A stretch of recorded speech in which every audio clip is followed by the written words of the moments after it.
आज हम class 10th के स्टूडेंट के लिए साइंस सब्जेक्ट को स्टार्ट करने वाले हैं, जिसमें हम सबसे पहले आपको फर्स्ट चैप्टर जिसका नाम प्रकाश का परावर्तन है उसके बारे में बताएंगे। और जैसा कि आप थंबनेल पर भी देखे होंगे कि यह पार्ट 1 वीडियो है, मतलब इसमें पूरा चैप्टर कवर नहीं हो पाएगा, क्योंकि जो प्रकाश का परावर्तन चैप्टर है वो एक लंबा चैप्टर है और बहुत ही ज़्यादा इंपॉर्टेंट चैप्टर है। इससे एग्जाम में भी बहुत सारे क्वेश्चन पूछे जाते हैं और बहुत इंपॉर्टेंट क्वेश्चन पूछे जाते हैं। तो आज हम आपको प्रकाश का परावर्तन चैप्टर की शुरुआत करेंगे और मुश्किल से 4 से 5 वीडियो में हम इस चैप्टर को ख़त्म कर देंगे। इसके साथ साथ हम आपको बता दें, आज से आपको हमारे चैनल पर हर एक सब्जेक्ट का वीडियो देखने के लिए मिलेगा, जिसमें हम आपको सब्जेक्टिव क्वेश्चन और ऑब्जेक्टिव क्वेश्चन सारे क्वेश्चन को देखेंगे और सारे क्वेश्चन को समझेंगे। चूँकि बिहार बोर्ड का एग्ज़ाम अब बहुत नज़दीक आने वाला है, मुश्किल से 7 से 8 महीने का समय ही बिहार बोर्ड के एग्ज़ाम में बच गया है। तो इसलिए हम आप सभी लोगों से अनुरोध करेंगे कि आप लोग पढ़ाई शुरू कर दीजिए, क्योंकि अब ज़्यादा टाइम नहीं है। 7 से 8 महीने बहुत जल्दी निकल जाएंगे, आपको पता भी नहीं चलेगा। तो आज हम चलिए साइंस सब्जेक्ट स्टार्ट करते हैं, जिसमें फिजिक्स है, भौतिकी, और उसमें हम आपको आज बताएंगे प्रकाश का परावर्तन के बारे में। तो चलिए चैप्टर को स्टार्ट करते हैं। और आपको रेगुलर बेसिस पर अगर वीडियो चाहिए सभी सब्जेक्ट का, तो आप हमारे चैनल को जल्दी से सब्सक्राइब कर लीजिए और साथ में बेल आइकन भी दबाइएगा, क्योंकि बेल आइकन नहीं दबाइएगा और जब हम वीडियो अपलोड करेंगे तो आपके पास नोटिफिकेशन नहीं जाएगा। इसलिए बेल आइकन को दबाकर नोटिफिकेशन ऑल जरूर कर लीजिएगा। तो चलिए शुरू करते हैं। तो आप देख सकते हैं सबसे पहला नंबर चैप्टर है प्रकाश का परावर्तन, जिसके बारे में हम आज आपको पढ़ाने वाले हैं। तो प्रकाश के परावर्तन के बारे में हम आज आपको पढ़ाएंगे, जिसमें सबसे पहले हम देख लेंगे कि भौतिकी क्या है। चूंकि हम फिजिक्स सब्जेक्ट स्टार्ट कर रहे हैं, फिजिक्स जिसको हिंदी में भौतिकी बोला जाता है। आप लोग बिल्कुल चिंता ना करिएगा, क्योंकि हम आपको बहुत नीचे स्तर से पढ़ाएंगे, एकदम शून्य से पढ़ाएंगे। यदि आप कुछ भी नहीं जानते होंगे फिर भी आपको 100% समझ में आएगा। तो चिंता ना करें, सिर्फ आप हमारे चीज़ जो भी हम आपको बताते हैं उसको आप ध्यान से पढ़ें। हम गारंटी देते हैं कि आपका नंबर जो है बोर्ड में 80% से ऊपर जरूर आएगा। तो चलिए, जितना हम आपको समझाते हैं सिर्फ उतना ही समझिएगा, और साथ ही साथ अगर आप चाहें तो इस क्वेश्चन को अपने कॉपी में भी नोट करते चलिएगा, जिससे कि आपको याद करने में ज़्यादा सुविधा होगी। तो चलिए, सबसे फर्स्ट नंबर हम क्वेश्चन देखेंगे कि भौतिकी क्या है। तो चूंकि हम भौतिक विज्ञान के बारे में पढ़ रहे हैं, तो इसलिए सबसे पहले हम देखते हैं कि भौतिकी क्या है। तो यह विज्ञान की एक ऐसी शाखा है जिसके अंतर्गत हम लोग प्रकृति में होने वाली प्राकृतिक घटनाओं के बारे में अध्ययन करते हैं।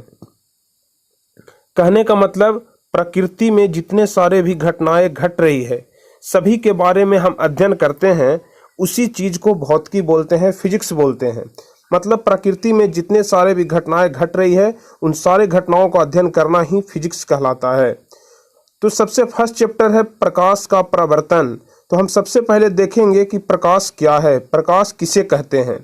तो प्रकाश क्या है, यहाँ पर एक क्वेश्चन है। तो प्रकाश एक ऐसा बाहरी भौतिक कारक है जिसकी उपस्थिति में हम लोग किसी वस्तु को देखने की अनुभूति प्राप्त करते हैं। मतलब अगर प्रकाश न रहे तो हम लोग किसी वस्तु को नहीं देख पाएंगे। इस चीज़ तो आप भी भली भांति जानते हैं। तो सिर्फ इसी चीज़ को डिफिनेशन के रूप में लिख देना है। अगर एग्जाम में आए कि प्रकाश क्या है, तो प्रकाश एक ऐसा बाहरी भौतिक कारक है जिसके उपस्थिति में हम लोग किसी वस्तु को देखने की अनुभूति प्राप्त करते हैं। और प्रकाश एक प्रकार की ऊर्जा है, यह निर्वात में भी गमन करती है। निर्वात कहने का मतलब हुआ जहाँ पर हवा बिल्कुल नहीं रहती है, हवा का मात्रा जहाँ शून्य रहता है उस चीज़ को निर्वात कहा जाता है। इंग्लिश में इसको वैक्यूम बोला जाता है। तो जो प्रकाश है वो निर्वात में भी गमन करती है, वैक्यूम में भी गमन करती है, और प्रकाश एक प्रकार की ऊर्जा है। चलिए, उसके आगे हम लोग देखेंगे कि आखिर जो प्रकाश है वो निर्वात में गमन करती है, तो निर्वात में इसकी चाल कितना होता है। तो प्रकाश की चाल जो है वो निर्वात में 3 × 10⁸ मीटर पर सेकंड होता है। अगर इसको किलोमीटर पर सेकंड में निकालेंगे तो 3 लाख किलोमीटर पर सेकंड होगा निर्वात में प्रकाश की चाल। तो आप इस चीज़ को याद रखिए, क्योंकि यह जो क्वेश्चन है वो हर एक बार 10th में फिजिक्स में ऑब्जेक्टिव में पूछा जाता है कि निर्वात में प्रकाश की चाल कितनी होती है।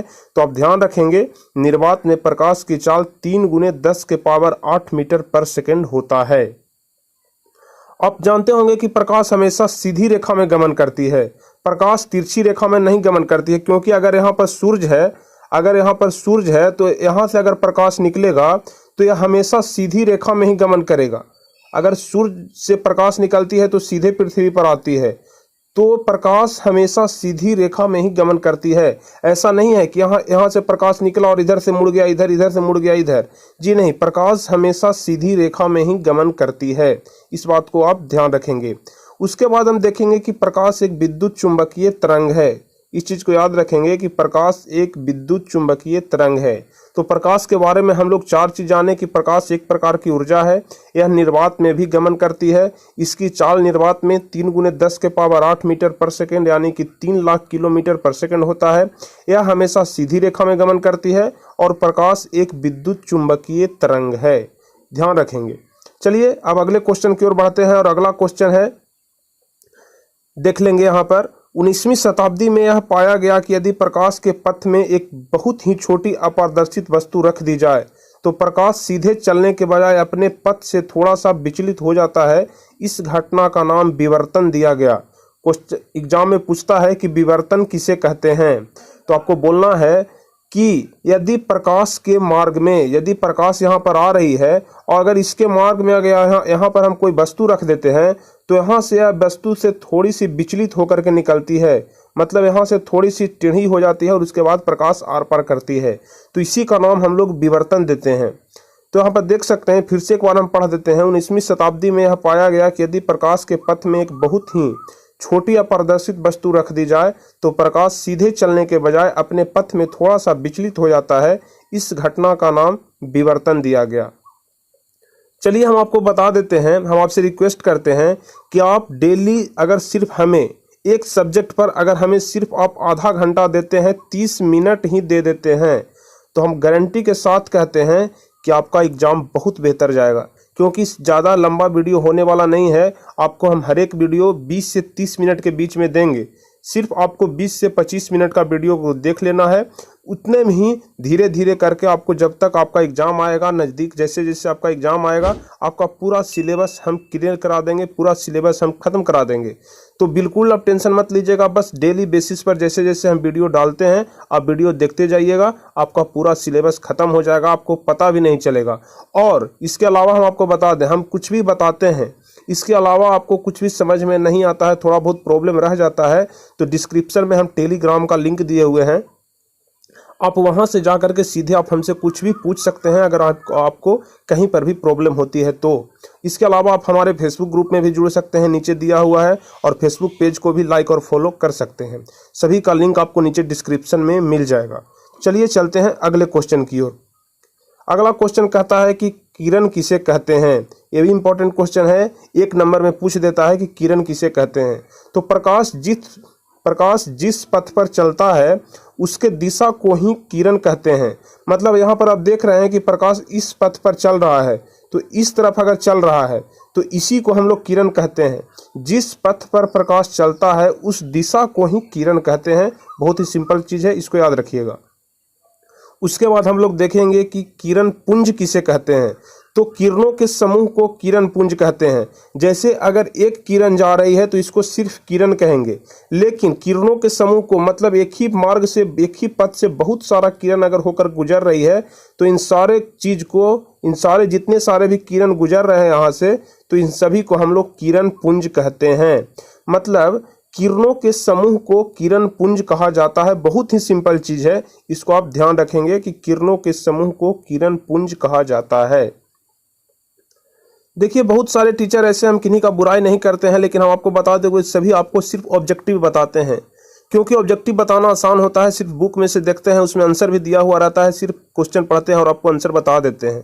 तो सिर्फ आंसर बता देने से स्टूडेंट को समझ में नहीं आती है, उनको चीज़ को समझाना पड़ता है। सब्जेक्टिव के माध्यम से आप बहुत भली भांति से किसी चीज़ को समझ जाते हैं, और अगर सब्जेक्टिव पर आपकी पकड़ हो जाती है तो ऑब्जेक्टिव क्वेश्चन पर आपकी पकड़ ऑटोमेटिक हो जाएगी। तो पहले आप कोशिश करें कि सब्जेक्टिव पर आपकी पकड़ अच्छी हो, उसके बाद हम आपको ऑब्जेक्टिव क्वेश्चन का भी रिवाइज कराएंगे, बहुत सारे क्वेश्चन का रिवाइज कराएंगे, और साथ ही साथ आपको टेस्ट सीरीज भी लेंगे हम, उसमें आपको टेस्ट लेंगे और उसमें सारे क्वेश्चन आपको देंगे। तो आप चिंता ना करें, आपको हम बोर्ड एग्जाम आते आते बहुत भली भांति से आपको हम बोर्ड एग्जाम के लिए तैयार कर देंगे। सिर्फ आप हमारी बातों को फॉलो करते जाइए। चलिए इसके आगे बढ़ते हैं। यह 3 प्रकार के होते हैं। क्या 3 प्रकार के होते हैं? तो किरण पुंज 3 प्रकार के होते हैं। पहला होता है समांतर किरण पुंज। तो हम देखेंगे कि समांतर किरण पुंज किसे कहते हैं। तो वैसा किरण पुंज जिसमें सभी किरणें आपस में समांतर होती है उसे समांतर किरण पुंज कहते हैं। समांतर कहने का मतलब हुआ कि एक ही दिशा में सभी किरण पुंज चल रही है।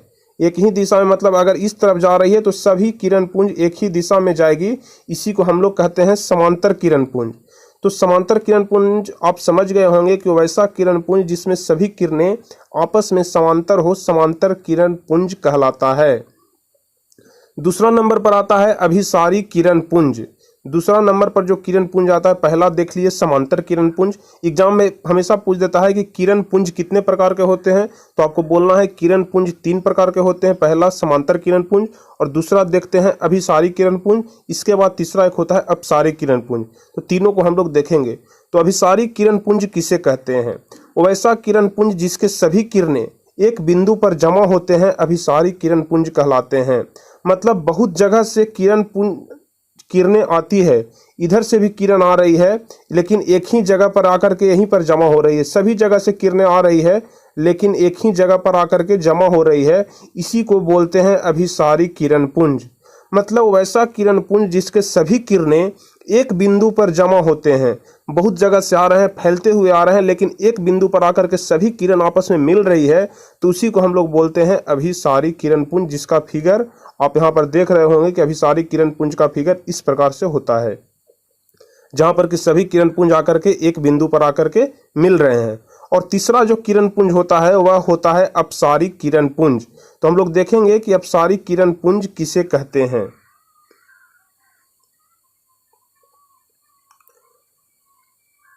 तो अगर अपसारी किरण पुंज के बारे में बात करें तो वैसा किरण पुंज जिनके सभी किरणें एक बिंदु से फैलती हुई प्रतीत होती है, अपसारी किरण पुंज कहलाता है। मतलब एक बिंदु, अगर यहाँ पर एक बिंदु है तो यहाँ से सारी किरणें निकल रही है, तो इसी को हम लोग बोलते हैं अपसारी किरण पुंज। एक बिंदु से अगर सारी किरणें आपस में निकल रही है तो उसको हम लोग अपसारी किरण पुंज बोलते हैं। तो डिफिनेशन एक बार और पढ़ लीजिए। वैसा किरण पुंज जिसके सभी किरणें एक बिंदु से फैलती हुई प्रतीत होती है, अपसारी किरण पुंज कहलाता है, जिसका फिगर आप यहाँ पर नीचे देख रहे होंगे। इस प्रकार से इसका फिगर बनता है। अगर डिफिनेशन आता है तो आप डिफिनेशन के साथ साथ फिगर भी बनाएंगे, क्योंकि एग्जाम में अगर आप डिफिनेशन सिर्फ लिख देते हैं, अगर 5 नंबर का क्वेश्चन है, अगर आप सिर्फ डिफिनेशन ही लिखते हैं तो आपको 3 नंबर ही मिलेगा। लेकिन अगर आप साथ साथ फिगर भी बना देते हैं तो आपको 5 का 5 नंबर फुल मार्क्स मिलता है। तो आप कोशिश करें कि जब भी एग्जाम में आप अपना क्वेश्चन लिखें तो उसके साथ साथ फिगर और एग्जाम्पल, अगर किसी कोई ऐसा क्वेश्चन है जिसमें एग्जाम्पल देने लायक रहे तो उसमें एग्जाम्पल आप जरूर दें, जिससे आपको फुल मार्क्स मिलेंगे, पूरे नंबर मिलेंगे। अब चलते हैं इसके अगले क्वेश्चन पर। तो हम देख लिए, यहाँ पर आप ऊपर में अभी देखिए कि किरण पुंज कितने प्रकार के होते हैं। तो किरण पुंज 3 प्रकार के होते हैं, समांतर किरण पुंज, अपसारी किरण पुंज और अभिसारी किरण पुंज। तो आप तीनों चीज को अच्छे से समझ चुके होंगे। जितने भी सारे हम बता रहे हैं, डिफिनेशन बता रहे हैं, आप सभी को नोट करते चलेंगे, आपको हर हाल में समझ में आ जाएगा। और अगर आपको नोट नहीं करना है, अगर आप चाहते हैं कि जिस पीडीएफ से हम आपको पढ़ा रहे हैं उस पीडीएफ को ही आप लेना चाहते हैं, तो आप हमसे संपर्क कर सकते हैं। टेलीग्राम पर आप हमसे बोल सकते हैं कि सर हमें वो पीडीएफ चाहिए, तो बहुत कम ही कीमत में आपको सारे पीडीएफ हम प्रोवाइड करवा देंगे। सारे पीडीएफ आप खरीद सकते हैं, जिसके माध्यम से आप आसानी से पढ़ सकते हैं। आप लिखने से बच जाइएगा, क्योंकि एक चैप्टर में आपका 70 से 80 पेज है, तो उतना लिखना आसान नहीं होगा। तो आपको बेहतर रहेगा कि आप सारे पीडीएफ को बाय कर लें, सारे पीडीएफ को परचेज कर लें। बहुत कम ही पैसा में आपको सारे पीडीएफ मिल जाएंगे। मुश्किल से इसकी कीमत 10 रुपये है, तो आप चाहें तो आप 10 रुपये पेड करके पीडीएफ खरीद सकते हैं। तो चलिए इसके अलावा हम अगला क्वेश्चन देखते हैं। आत्मदीप्त पदार्थ क्या होता है? वैसा पदार्थ जो स्वयं प्रकाश का उत्सर्जन करता है आत्मदीप्त पदार्थ कहलाता है। मतलब वैसा पदार्थ जो स्वयं प्रकाश का उत्सर्जन करता है, जैसे सूरज हो गया, तारा हो गया, जुगनू हो गया, इन सभी के पास अपना खुद का प्रकाश होता है। सूरज अपने प्रकाश से चमकता है, तारा अपने प्रकाश से चमकता है और जुगनू भी अपने प्रकाश से ही चमकता है। तो वैसा सारा चीज दुनिया में जितना भी चीज है जिसके पास अपना खुद का प्रकाश है, जो खुद से प्रकाश को उत्सर्जन करता है, खुद से प्रकाश को छोड़ता है, उन सारे चीज को हम लोग आत्मदीप्त पदार्थ कहते हैं।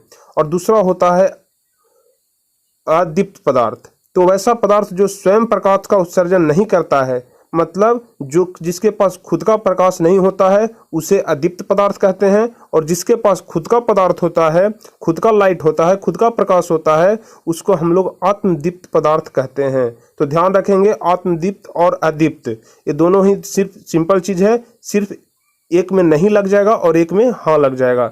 एक के पास प्रकाश होता है अपना और एक के पास अपना प्रकाश नहीं होता है। जैसे इसका एग्जाम्पल चंद्रमा हो जाएगा। चंद्रमा सूर्य के प्रकाश से चमकता है, न कि चंद्रमा अपने प्रकाश से प्रकाशित होता है। तो आप ध्यान रखेंगे, प्रकाश जिसके पास अपना प्रकाश होता है उसे आत्मदीप्त पदार्थ कहते हैं, और जिसके पास अपना प्रकाश नहीं होता है, दूसरे के प्रकाश से चमकता है, उसे हम लोग अदीप्त पदार्थ कहते हैं।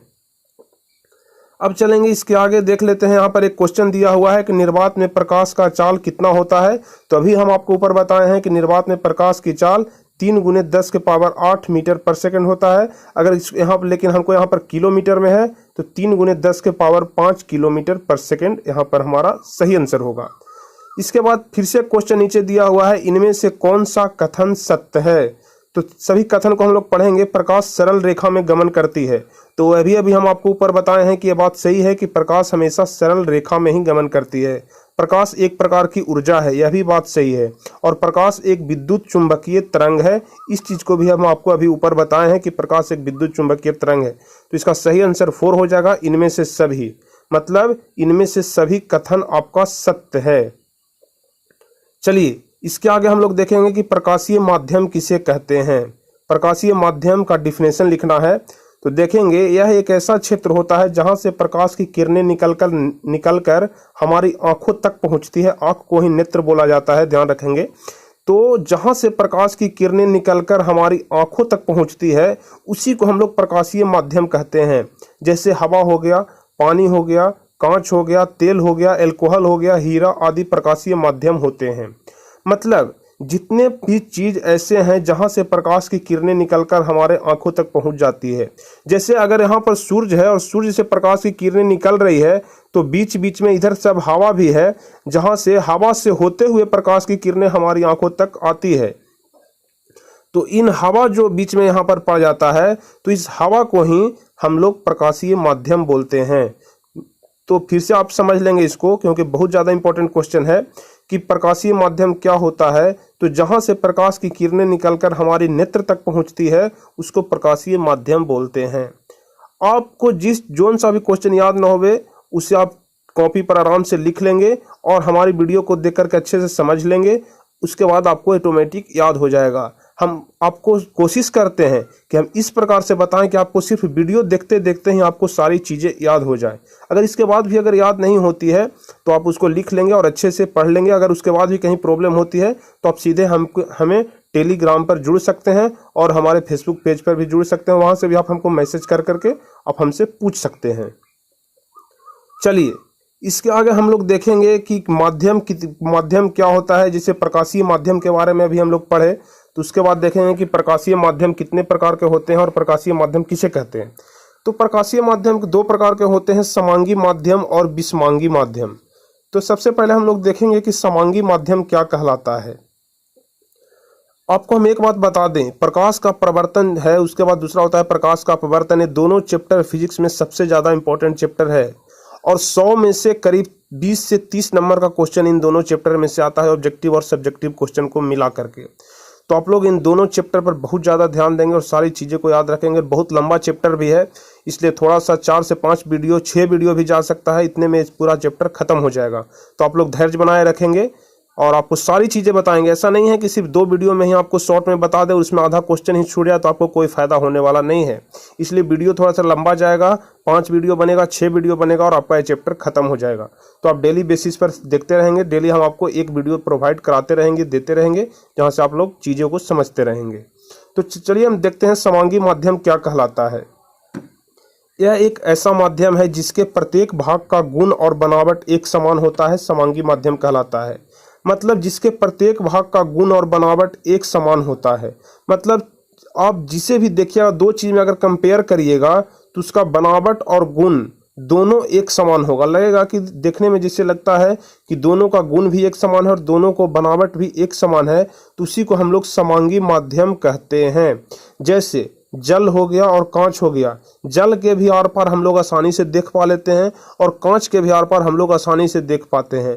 तो जल और कांच दोनों का रंग भी करीब करीब सेम होता है, तो दोनों देखने में एक जैसा लगता है, दोनों का गुण और बनावट एक जैसा ही दिखाई पड़ता है, इसलिए हम इसको समांगी माध्यम कहते हैं। उसके बाद दूसरा देखेंगे विषमांगी माध्यम। तो यह एक ऐसा माध्यम है जिसके प्रत्येक भाग का गुण और बनावट एक समान नहीं होता है, विषमांगी माध्यम कहलाता है।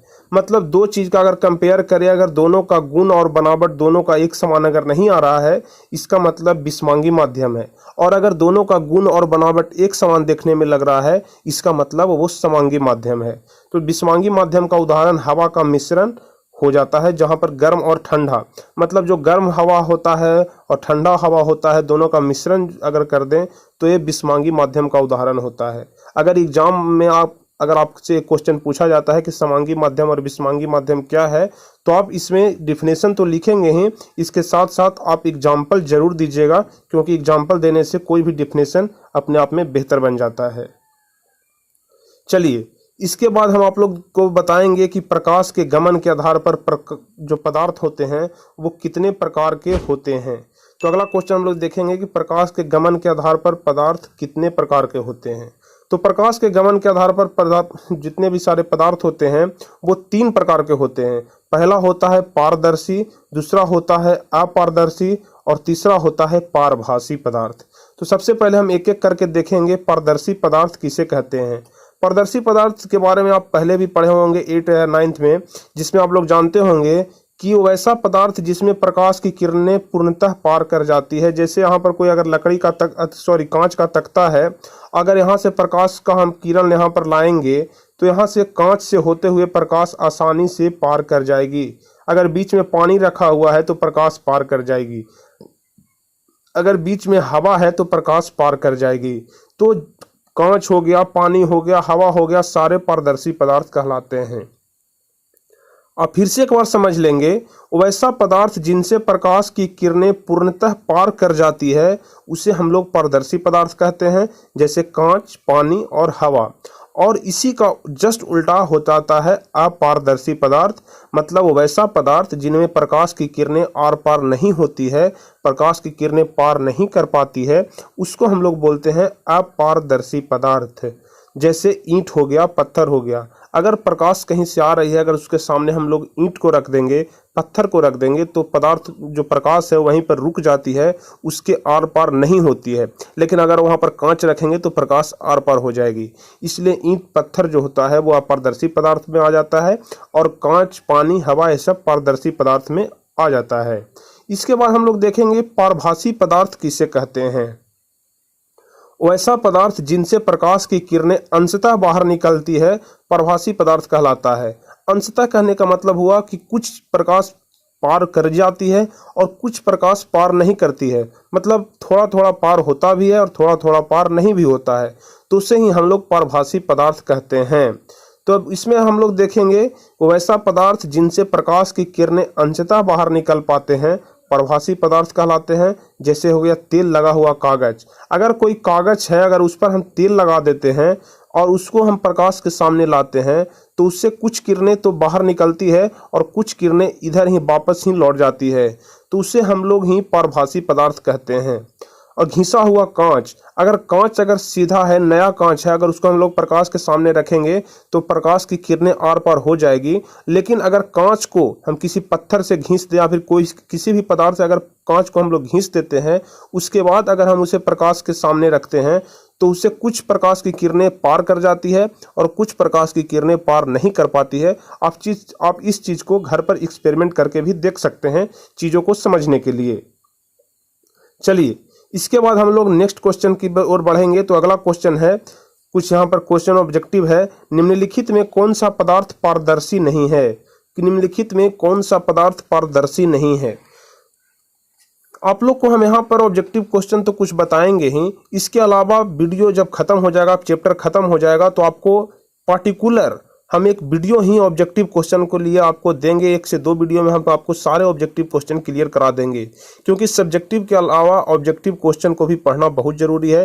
क्योंकि आप सभी लोग जानते होंगे कि बोर्ड के एग्जाम में 50% का ऑब्जेक्टिव और 50% का सब्जेक्टिव क्वेश्चन रहता है।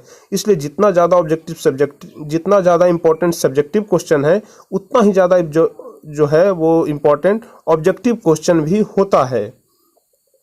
तो निम्नलिखित में कौन सा पदार्थ पारदर्शी नहीं है? तो तेल लगा हुआ कागज, ईंट, पत्थर और इनमें से सभी। तो हम आपको अभी बताए कि तेल लगा हुआ कागज जो होता है वो पारभासी में आता है। तेल लगा हुआ कागज पारभासी में आता है। और ईंट हो गया इनमें से सभी। तो पारदर्शी पदार्थ में से नहीं आता है ईंट, तेल लगा हुआ कागज, पत्थर और इनमें से सभी। तो इसका सही आंसर हो जाएगा इनमें से सभी। यह पारदर्शी पदार्थ नहीं है। इसके बाद नेक्स्ट क्वेश्चन देखेंगे, इनमें से कौन पारभासी है? पारभासी मतलब कुछ किरणें पार कर भी जाए और कुछ किरणें पार न भी करे। तो हवा तो हम लोग जानते हैं कि हवा से प्रकाश की किरणें पार कर जाती है। उसके बाद होता है पानी, पानी से भी प्रकाश की किरणें पूर्ण रूप से पार कर जाती है। लेकिन घिसा हुआ कागज की अगर बात करें तो अभी हम आपको ऊपर में बताए हैं कि घिसा हुआ कागज जो है उससे कुछ किरणें पार करती है और कुछ किरणें पार नहीं भी करती है। तो घिसा हुआ कागज आपका पारभासी पदार्थ में आ जाता है। उसके बाद अगला क्वेश्चन देखेंगे, वह क्षेत्र जिससे होकर प्रकाश आंखों तक पहुंचता है क्या कहलाता है? प्रकाश आंखों तक पहुंचता है जिस चीज से होकर के उसको क्या कहलाता है?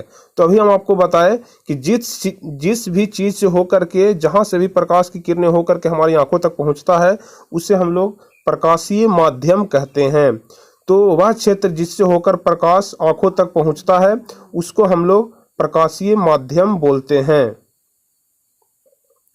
चलिए उसके बाद हम लोग देखेंगे कि प्रकाश की किरणें जिनसे पार हो सकती है उसको हम लोग क्या बोलते हैं? प्रकाश की किरणें जिनसे पार हो जाती है उसको क्या बोला जाता है? तो प्रकाशीय माध्यम, की पारभासी, की पारदर्शी, किनमें से सभी। तो प्रकाश की किरणें जिनसे पार हो जाती है उनको हम लोग इनमें से सभी बोलते हैं, क्योंकि प्रकाशीय माध्यम से भी प्रकाश की किरण पार होती है, पारभासी से भी प्रकाश की किरण पार होती है, पारदर्शी से भी प्रकाश की किरण पार हो जाती है और इनमें से सभी, मतलब इसका सही आंसर चौथा हो जाएगा। अब चलेंगे अगले नंबर क्वेश्चन की ओर। वैसा पदार्थ जिनसे प्रकाश की किरणें अंशतः पार होती है। अंशतः कहने का मतलब हुआ थोड़ा थोड़ा पार होता है और थोड़ा थोड़ा पार नहीं भी होता है, तो उसको हम लोग क्या बोलते हैं?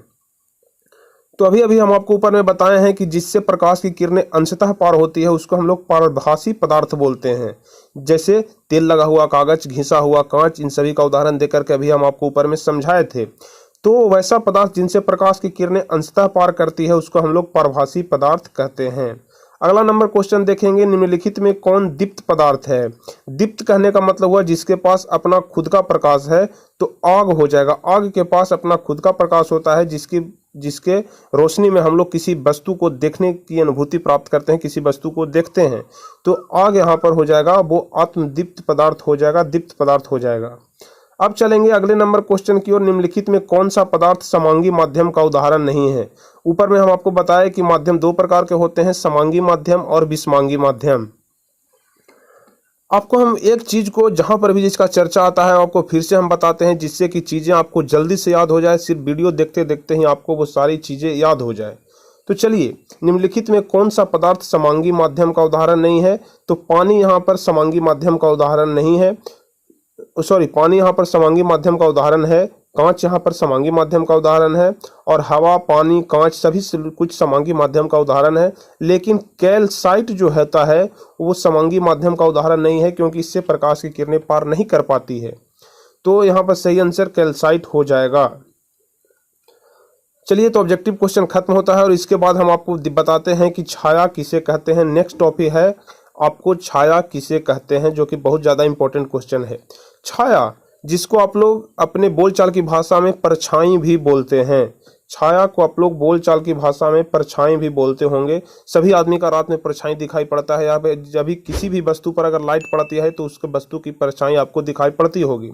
तो जब प्रकाश के गमन पथ पर किसी अपारदर्शी वस्तु को रख दिया जाता है, जैसे अगर प्रकाश कहीं से आ रही है, अगर इसके बीच में हम लोग किसी वस्तु को रख देते हैं जो कि अपारदर्शी रहे, जिससे प्रकाश की किरणें पार न करें, क्योंकि अगर प्रकाश की किरणें अगर इससे पार कर जाएगी तो आपकी इसकी परछाई नहीं दिखाई पड़ेगी, इससे होकर के प्रकाश पार कर जाएगी। इसलिए प्रकाश के मार्ग में आपको सिर्फ अपारदर्शी वस्तु को ही रखना है यदि आप छाया को देखना चाहते हैं। तो जब प्रकाश के गमन पथ पर किसी अपारदर्शी वस्तु को रख दिया जाता है तो प्रकाश की किरणें उन्हें पार नहीं कर पाती है, जिसके कारण उस वस्तु के पीछे एक अंधेरा क्षेत्र बनता है। उसी को हम लोग छाया बोलते हैं, जिसको आप भली भांति जानते भी होंगे। तो मतलब कोई भी कहीं से भी प्रकाश आ रही है, अगर उसके बीच में हम लोग अपारदर्शी वस्तु को रख देते हैं तो उसके विपरीत साइड में जो हमको काले रंग की जो धब्बा दिखाई पड़ती है, उसी को हम लोग परछाई या छाया बोलते हैं। जैसे यहाँ पर चित्र के माध्यम से आप समझ सकते हैं, यहाँ से सूर्य की प्रकाश आ रही है नीचे धरती की तरफ, यहाँ पर बीच में कोई अपारदर्शी वस्तु रखा हुआ है और अपारदर्शी वस्तु के ठीक विपरीत साइड में ही आपको काला रंग का जो क्षेत्र दिखाई पड़ रहा है, इसी को हम लोग छाया बोलते हैं। अब चलेंगे इसके आगे नंबर क्वेश्चन की ओर। प्रकाश का प्रवर्तन, जो चैप्टर का नाम है प्रकाश का प्रवर्तन, अब उसके बारे में हम लोग यहाँ से पढ़ेंगे। अभी तो ऊपर हम सिर्फ बेसिक चीज के बारे में पढ़ रहे थे, जो कि इस चैप्टर से मिलता जुलता चीज था, इस चैप्टर से ही रिलेटेड चीज था। अब हम लोग मेन चैप्टर के बारे में पढ़ेंगे, जिसका नाम है प्रकाश का परावर्तन किसे कहते हैं। रिफ्लेक्शन ऑफ लाइट इसको इंग्लिश में बोला जाता है। तो इसका डिफिनेशन देखेंगे कि जब प्रकाश की किरणें किसी सतह से टकराकर अपने ही माध्यम में लौट जाते हैं तो लौटने के इस घटना को ही प्रकाश का परावर्तन कहते हैं।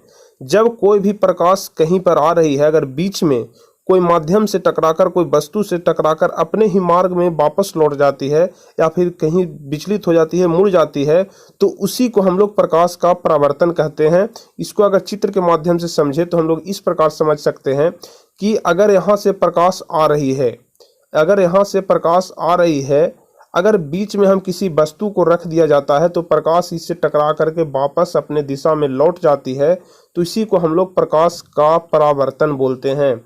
चित्र के माध्यम से आप समझ सकते हैं, आप यहाँ पर देख रहे हैं कि प्रकाश वापस आ रही है और यहाँ जो इस सतह से टकराने के बाद प्रकाश लौट गई और इस तरह प्रकाश लौट जाती है, तो इसी को हम लोग प्रकाश का परावर्तन कहते हैं।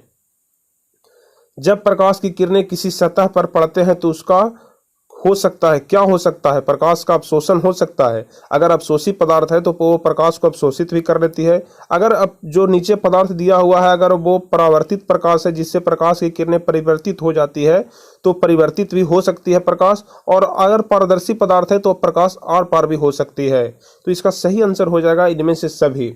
जब प्रकाश की किरणें किसी सतह पर पड़ते हैं तो उसका क्या हो जाता है, अवशोषण भी होता है, परावर्तित भी होता है और पार भी हो जाता है। तो इसका सही आंसर हो जाएगा इनमें सभी।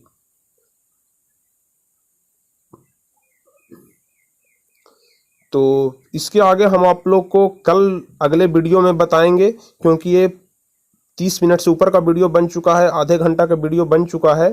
तो पढ़ाते पढ़ाते हमको पता भी नहीं चला कि आधा घंटा कब निकल गया। इसलिए हम आपको बार बार बोलते हैं कि आप ध्यान से पढ़ेंगे। तो चलिए, यहाँ से हम आपको प्रकृति के आधार पर परावर्तक सतह कितने प्रकार के होते हैं, यहाँ से हम आपको अगले वीडियो में देंगे, पार्ट 2 वीडियो में। तो पार्ट 2 वीडियो आप हमारा जरूर देखें। उसी प्रकार से पार्ट 3, पार्ट 4 वीडियो हमको देखते रहें। आपका पूरा चैप्टर खत्म हो जाएगा और धीरे धीरे करके आपका पूरा सिलेबस ही खत्म हो जाएगा। तो चलते हैं, मिलेंगे आपको हम पार्ट 2 वीडियो में। तो जाते जाते आपसे हम बोलना चाहेंगे कि अगर अभी तक आप हमारे चैनल को सब्सक्राइब नहीं किए हैं, अगर आपको वीडियो अच्छा लगा तो इसे लाइक जरूर करिएगा और चैनल को सब्सक्राइब कर दीजिए और बेल आइकन दबा दीजिए, जिससे आगे का वीडियो आपको हमेशा आपको नोटिफिकेशन के माध्यम से मिलता रहे। चलिए फिर मिलते हैं आपसे अगले वीडियो में, तब तक के लिए धन्यवाद।